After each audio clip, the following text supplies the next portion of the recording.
Marinir Amerika dan Meksiko nyergap sebuah rumah gelap di malam hari setelah baku tembak 15 menit penuh peluru kaliber besar dan granat yang berterbangan bre. Orang-orang Sinaloa itu mikir mereka aman di safe house, yang dimana mereka di situ nyimpen barang, nyembunyiin bos atau sekedar ngaso. Tapi begitu marinir ini masuk, semuanya berubah jadi kekacauan. Dan seperti biasa, ketika lu berurusan sama bos kartel, terkhususnya kayak El Chapo, itu selalu ada twistnya, dimana mereka nemuin lagi satu terowongan pelarian yang digali khusus buat dia. Serius bre, orang ini kalau disuruh milih tempat tinggal ya, mungkin dia bakal milih tinggal di bawah tanah aja gitu seumur hidup. Tapi seluruh kekacauan ini sebenarnya punya awal, dan awal itu ada di tanggal 11 Desember 2006, hari ketika negara bagian dari Michoacan itu jadi titik nol dalam perang melawan kartel bre.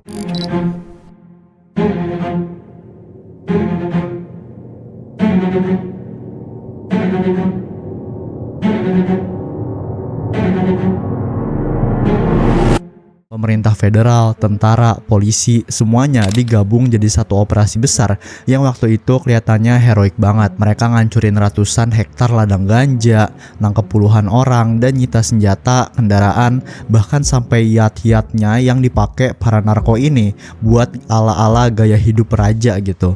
Angka-angka itu diumumin kayak statistik kemenangan perang. Cuman masalahnya itu baru permukaan kecil dari ombak besar yang bakal ngehantam Meksiko bertahun-tahun ke depan. Michoacan itu dipilih bukan asal tebak bre, bukan asal pilih. Secara geografis itu adalah titik panasnya atau hotspotnya. Sejak 90-an daerah itu dipakai sebagai jalur utama penyelundupan barang dari Amerika Selatan. Ganja, kokain, prekursor metamfetamin, semuanya tuh lewat sana. Pelabuhan Lázaro Cárdenas itu ibarat pintu emas buat kartel. Dari situ barang bakal naik ke Meksiko Utara buat masuk ke Amerika atau dikirim ke Eropa lewat Atlantik. Dan katanya sebagian besar barang itu punya koneksi langsung sama kartel besar kayak Medellin. Yang bikin orang merinding waktu itu adalah skalanya. 2.500 tentara itu dikirim, ratusan truk, Humvee, helikopter, bahkan pesawat Boeing 727. Coba bayangin tuh bre, buat nyikat kartel aja negara pakai pesawat komersial coba. Checkpoint ada di mana-mana, razia juga banyak banget, dan serangan dilakuin secara bersamaan lewat intelijen besar-besaran. Setelah digabung sama polisi federal preventif, total pasukannya itu nyampe 5.500 personel. Kedengarannya udah kayak operasi yang kagak mungkin gagal gitu kan. Dan untuk sesaat media pun ngerasa terpukau. Foto-foto penggerbekan bertebaran, wajah para bos narko ini ditutup, dan sejuta headline yang nyebar, seolah negara akhirnya bangun dari mimpi buruknya. Tapi seperti biasa, begitu masuk lebih dalam, semuanya jadi buram. Pemerintah nggak pernah ngerilis angka resmi hasil operasi ini. Berapa barang sitaannya, berapa bos yang beneran ditangkep, berapa serangan lanjutan, semuanya hilang ditelan diam. Wartawan tentunya protes, politisi juga minta transparansi, dan publik cuman bisa nunggu jawaban yang kagak pernah datang. Yang jelas satu hal yang terjadi, yaitu La Familia Michoacana, yang dimana ini adalah kartel, dibongkar. Dan itu dijual sebagai salah satu kemenangan pertama dalam perang melawan narko kala itu. Hanya saja nih bre, kemenangan itu kagak berlangsung lama. Masuk ke Juni 2009 muncul sequel yang disebut El Michoacanazo, di mana pemerintah federal itu menangkap 35 pejabat dan mantan pejabat negara bagian karena dugaan hubungan sama kartel. Kedengarannya keren gitu, sampai lu sadar bahwa yang ditangkap itu 11 wali kota, anggota DPR lokal, pejabat pemerintah, yang bahkan seorang hakim. Lu bayangin coba, pemerintah sendiri ngebongkar bahwa pemerintahannya telah disusupin habis-habisan. Meksiko waktu itu udah kayak negara bayangan yang dijalanin dari balik layar sama kartel. Tapi ujung ceritanya itu malah bikin makin nyesek. Mayoritas yang ditangkap itu kemudian dibebasin, katanya karena kurang bukti. Siapapun yang melek sebenarnya dan siapapun yang ngikutin investigasi ini itu bisa lihat polanya, dimana adanya sistem yang korup parah ditambah tekanan politik dan kartel yang jauh lebih dalam mengakar dibanding yang dipikirkan oleh publik. Para ahli akhirnya bilang kalau kelompok kriminal baru pasti muncul dari reruntuhan operasi itu.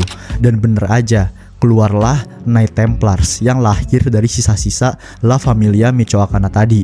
Mereka punya gaya yang lebih religius, lebih simbolik, tapi tetap brutal. Di Michoacan, orang gak lagi milih mau dikontrol siapa. Mereka cuma milih mana yang lebih sedikit menyakitkan. Dan angka pembunuhannya itu sendiri itu udah kayak grafik horor, bre. Dari 576 pembunuhan di 2006 itu naik jadi 765 di 2015. Lalu tembus 2600 di 2021. Negara bilang kalau perang yang tadi itu buat mengurangi kejahatan, tapi grafiknya tetap naik kayak roket. Operasi besar itu juga ngedorong munculnya kelompok-kelompok vigilante atau self-defense group, di mana orang-orang biasa yang capek diperas sama kartel dan kecewa sama pemerintah. Mereka angkat senjata sendiri, bikin barikade, ngejaga desa, tapi masalahnya sebagian dari mereka itu pelan-pelan juga berubah jadi kartel baru, bre. Perang kagak selesai kan jadinya, bentuknya aja gitu yang berubah. Lalu tahun 2010 itu muncul aliansi gila, yaitu Gulf Cartel, La Familia Michoacana, dan kartel Sinaloa itu bersatu buat nendang keluar Los Zetas. Dan kejar-kejaran itu terus berlangsung sampai elemen terakhir Zetas itu akhirnya ditangkap 2018. Sekarang pun perang ini kagak selesai. CGNG bangkit dan jadi raksasa baru dengan kekuatan militer kayak pasukan khusus. Selain itu ada kelompok-kelompok bayangan kayak Los Justicieros, H3, Elite Knights, Iris Group, yang dimana isinya tuh mantan marinir, mantan polisi, dan orang-orang yang udah makan pahit manisnya perang melawan kartel. Di atas kertas mereka disebut milisi. Dalam praktiknya mereka malah jadi algojo ilegal yang lanjut melawan kartel tanpa aturan. Dan semua ini terjadi 18 tahun setelah operasi Michoacan pertama kali dijalankan. 3 presiden lewat, ribuan nyawa udah melayang, ratusan kota berubah jadi medan tempur, dan kenyataan pahitnya Meksiko hari ini itu lebih kacau daripada sebelumnya. Negara yang harusnya kuat malah dikuasain sama organisasi kriminal dan pasukan paramiliter bayangan. Banyak yang bilang perlahan-lahan Meksiko udah masuk kategori failed state, dimana ini adalah negara yang kagak lagi bisa menjamin hukum, keamanan, atau masa depan rakyatnya. Dan salah satu tokoh yang sangat menonjol di sisi pihak marinir ini itu adalah El Marino Loco. Tahun 2015 di tengah perang tanpa ujung antara kartel dan negara, muncul satu tokoh yang bikin para narko tiba-tiba ngerasa mereka yang jadi korban teror. Namanya adalah El Marino Loco, atau artinya si marinir gila. Dan kalau lo belum tahu siapa dia, bayangin karakter film action yang keluar dari layar gitu, bawa palu kecil di tangan dan siap mukulin siapa aja yang bohong sama dia. Itulah ciri-cirinya dia ini. Setiap kali dia nangkep hitman yang kagak mau buka mulut, palu kecilnya itu turun beberapa kali ke bagian tubuh tertentu sampai orang itu nyerah. Bukan buat ngebunuh niatnya, tapi buat ngerusak ego mereka. Ini cowok bukan cuman perang sama kartel, dia lagi perang sama mentalitas dari para kriminal yang ngerusak negaranya dari dalam. Dan dia ngelakuin itu sendirian, bre. Awalnya banyak yang kira dia ini marinir aktif yang capek lihat kriminal berkeliaran dan mutusin buat bergerak tanpa izin. Tapi seiring waktu terkuak kalau dia ini sebenarnya mantan infanteri angkatan laut Meksiko dari Tamaulipas. Namanya adalah Eric Morales Guevara. Tapi publik lebih kenal dia lewat julukan-julukan yang bikin kartel merinding. Crazy Marine, Lord of the Hammer, Mr. Thor. Eric ini tumbuh di kota kecil yang tiap harinya dihantui kekerasan Gulf Cartel. Bayangin, bre, lu bangun pagi dan tiap hari itu bisa ngeliat orang ditembak, diperas, diculik. Kebanyakan orang itu bakal tergoda buat gabung kartel aja gitu biar aman. Tapi Eric malah ngambil pilihan lain, yaitu masuk militer dan dedikasikan hidupnya buat ngehancurin mereka. Tapi bukan cuma ngehancurin, dia pengen mempermalukan mereka, ngerusak mental mereka, bikin mereka ngerasain rasa takut yang sama yang mereka sebarkan bertahun-tahun sebelumnya. Dan metode Eric itu brutal tapi efektif, dimana dia tangkep para narko-narko ini, terus masangin rok ke mereka, masangin wig juga, ngedandanin mereka kayak perempuan, suruh jalan-jalan sambil sujud, atau berciuman di depan kamera. Bukan karena dia iseng, tapi karena dia ngerti satu hal, kebanyakan narko itu misoginis, bre. Buat mereka dipermalukan kayak begitu itu lebih menyakitkan daripada ditembak. Itu cara Eric ngebunuh egonya mereka sebelum ngebunuh organisasinya. Metode itu bikin Gulf Cartel gemeteran. Sejak 2006 nama Eric itu udah muncul dari laporan-laporan internal angkatan laut.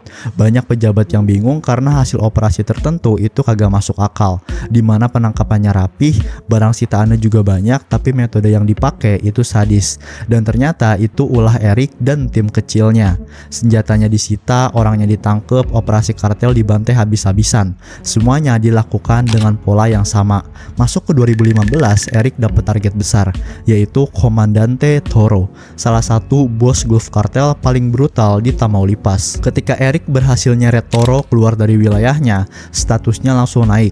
Dia jadi legenda, simbol bahwa ada satu orang yang berani nyerang balik kartel dengan rasa benci yang sama besarnya dengan brutalitas mereka. Dan dari situ dia makin menggila. Dia mulai ngumumin operasi ilegalnya di media sosial. Tiap habis interogasi, dia ngupload foto si narko yang berdandan kayak wanita, lengkap dengan palu kecil kebanggaannya. Media Meksiko akhirnya ngundang dia buat wawancara. Dan dari situ dia bilang hal yang bikin semua orang diem. Mereka ini misoginis. Cara ngerusak otak mereka adalah mempermalukan mereka seperti perempuan. Itu cara terbaik buat ngambil kekuatan mereka. Salah satu momen paling gila dari origin story-nya Eric ini itu adalah ketika dia nyelamatin anggota US Navy yang diculik di Reynosa. Selama operasi itu, dia nginjak palu kecil yang sebenarnya adalah alat penumbuk daging di rumah salah satu warga. Dia nanya terus, "Bu, ini boleh saya ambil nggak?" Terus ibu itu bilang, "Buat apa?" Eric langsung jawab, "Buat mukulin orang-orang busuk yang kagak mau ngomong."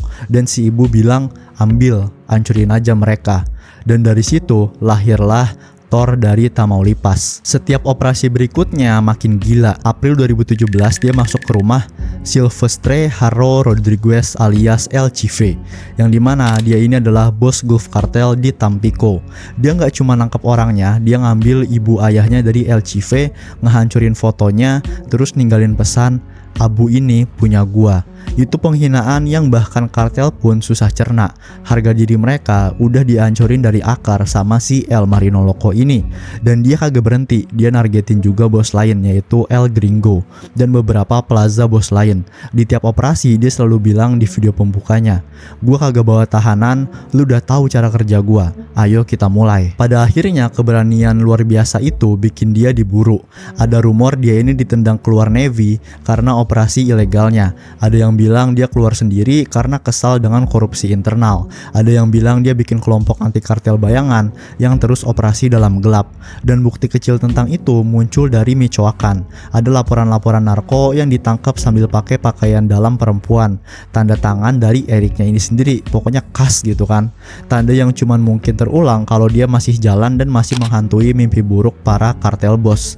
Sampai sekarang harga 5 juta peso itu digantung buat kepalanya. Tapi masyarakat mereka ngelihat dia udah kayak pahlawan. Meskipun metode dia ini jauh dari aturan manusia normal, dia adalah monster yang diciptakan oleh monster-monster lain. Dan dari waktu ke waktu ada laporan narko yang ditemukan babak belur, dihina atau mati dengan tanda khas, yaitu pakaian perempuan dan luka berbentuk palu.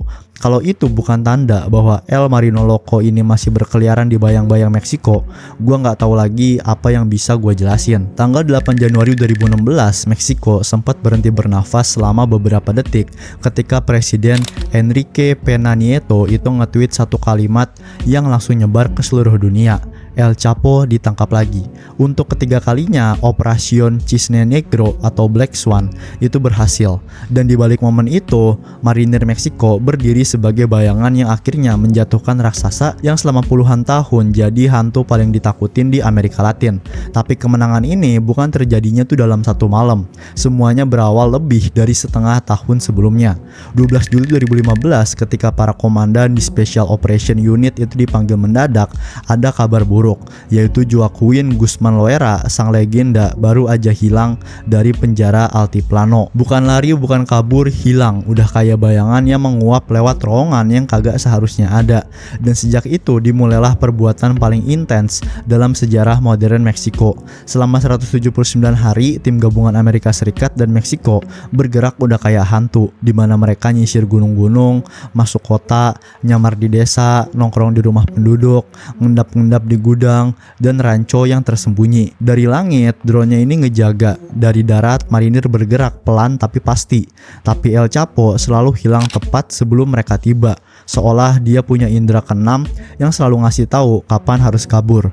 Perburuan itu hampir bikin semua orang gila, sampai akhirnya tanggal 7 Januari 2016 sebuah informasi emas muncul, yaitu CISEN, Badan Intelijen Nasional, yang udah ngeproses laporan yang nunjukin bahwa malam itu di Los Mochis, El Chapo kemungkinan besar lagi tidur. Probabilitasnya tuh 80%, dan kalau salah mereka bakal kehilangan dia berbulan-bulan lagi. Tapi setelah 6 bulan berulang kali circle, 80% itu kerasanya kayak anugerah dari langit. Jadi mereka mutusin untuk malam ini atau kagak sama sekali. Untuk memahami betapa besar momen itu, lu harus tahu sejarahnya El Chapo. Pria ini pertama kali ditangkap tahun 1993 di Guatemala, tapi dia masih ngatur bisnis dari penjara kayak dia duduk di kantor pribadinya. Tahun 2001 dia keluar lewat keranjang cucian, yang dimana itu benar-benar secara harfiah keranjang cucian gitu. Tahun 2014 dia ditangkap lagi setelah berhari-hari sembunyi di sistem terowongan rumahnya. Tapi 2015 dia ngilang lewat terowongan sepanjang 1,5 km yang punya rel motor kecil buat ngangkut dia keluar dari sel. Bukan kabur, itu adalah operasi penyelamatan skala film Hollywood. Makanya Operation Cisne Negro ini terasanya tuh kayak kesempatan terakhir untuk ngakhirin bab ini selamanya. 6 Januari 2016 El Chapo mendarat dengan pesawat kecilnya di Gua Mucil yang disambut oleh tangan kanan sekaligus bodyguard setianya, yaitu El Cholo Ivan. Mereka menuju Los Mochis, ke rumah aman yang kelihatannya itu cuma rumah biasa di Boulevard Jiquilpan. Tapi di bawah rumah itu, seperti biasa, El Chapo punya opsi melarikan diri yang kagak pernah terpikirkan oleh orang normal. Sementara itu, marinir udah bergerak tanpa suara. 11 malam mereka udah standby. Malam itu, reinforcement itu datang atau bantuan datang. 50 orang jumlahnya, tambahan dari Mexico City. Tapi mereka mendarat jauh di Guaymas supaya kagak ngundang perhatian. Mereka jalan kaki, diam-diam 5 jam penuh hanya untuk ngepung sebuah rumah. Dan dini hari pukul 4.40, pintu rumah itu dihantam pasukan paling mematikan di Meksiko dan neraka pecah seketika. Mereka masuknya ini disambut hujan peluru kaliber besar, kemungkinan 50 peluru yang kalau kena tembok aja bisa bolong kayak kertas. Seorang marinir terkena tembakan di tangan, darah muncrat ke lantai, tapi rekannya langsung mau nutup posisi sambil tetap nyerang balik. Mereka lempar granat untuk buka ruang, dan setelah ledakan itu marinir pertama masuk ke ruangan kiri dan menembak agresor ruangan pertama yang diamankan dengan darah menggenang di sini. Tapi perlawanan tuh belum selesai. Dari tangga, dari kamar kiri, dari sudut-sudut gelap yang mereka kagak bisa lihat, peluru itu terus keluar. Pasukan itu baru nyadar bahwa kalkulasi mereka ini salah.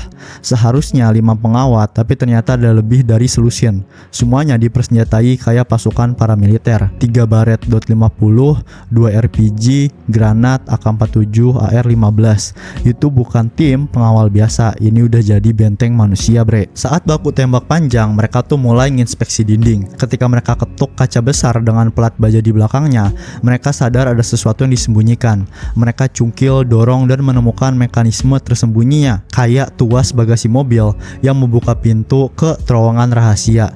Dan itu ironisnya adalah tanda tangan klasiknya El Chapo. Terowongan itu punya cahaya, dinding kayu, tinggi hampir 2 meter. Mereka masuk pelan-pelan, ada pompa air, saluran drainase, dan pipa listrik yang dialirin terus. Segala macam rintangan yang bisa bikin marinir itu kesetrum sampai mati, itu ketika setelah 1 jam nyusup, 42 orang tambahan bergabung. Tapi El Chapo udah punya keunggulan waktu 30 menit sebelumnya. Chapo dan El Cholo bergerak dalam kegelapan total sepanjang hampir 1 mil. Mereka keluar dari lubang got seperti 2 bayangan gelap yang habis diperas habis-habisan. Lutut mereka rabak akibat turun di jalur terjal tanpa cahaya. Tapi malam itu hujan turun, dan itu bikin rencana Chapo rusak. Dia terpaksa ngungsi ke drainase lagi, nunggu situasi tenang. Tapi kamera pengawas menangkap mereka muncul di permukaan itu cukup. Mereka udah mencuri mobil pertama, sebuah Jetta putih, terus ganti ke Ford Focus yang warna merah setelah membuang yang pertama. Pelarian mereka lebih mirip orang bingung daripada bos kartel paling ditakutin di dunia. Dan di jalan raya Los Mochis, Navoja itu mereka akhirnya dicegat. Tanpa dramatisasi, tanpa baku tembak besar, mereka ditarik keluar dan dibawa ke motel pinggir jalan sambil nunggu bala bantuan. 3 tahun kemudian di 2019, Chapo dijatuhi hukuman seumur hidup di Pengadilan Federal Amerika Serikat. Dan sekarang dia udah duduk dalam isolasi total di ADX Florence, penjara paling ketat di dunia. Dari terowongan, sekarang dia terkurung dalam ruangan beton 32 jam sehari, tanpa lubang pelarian, tanpa jaringan, tanpa penjaga korup yang bisa dibeli. Oke, mungkin itu aja yang bisa gue sampein untuk video kali ini. Gimana kalau lu suka, jangan lupa like, comment, share, dan subscribe channel ini. Dan gue udah buka membership, yang dimana nanti bakal ada banyak video-video eksklusif atau konten eksklusif. Kalau lo tertarik, silahkan tombol joinnya ada di bawah. Oke, sampai jumpa lagi di video selanjutnya. Dadah.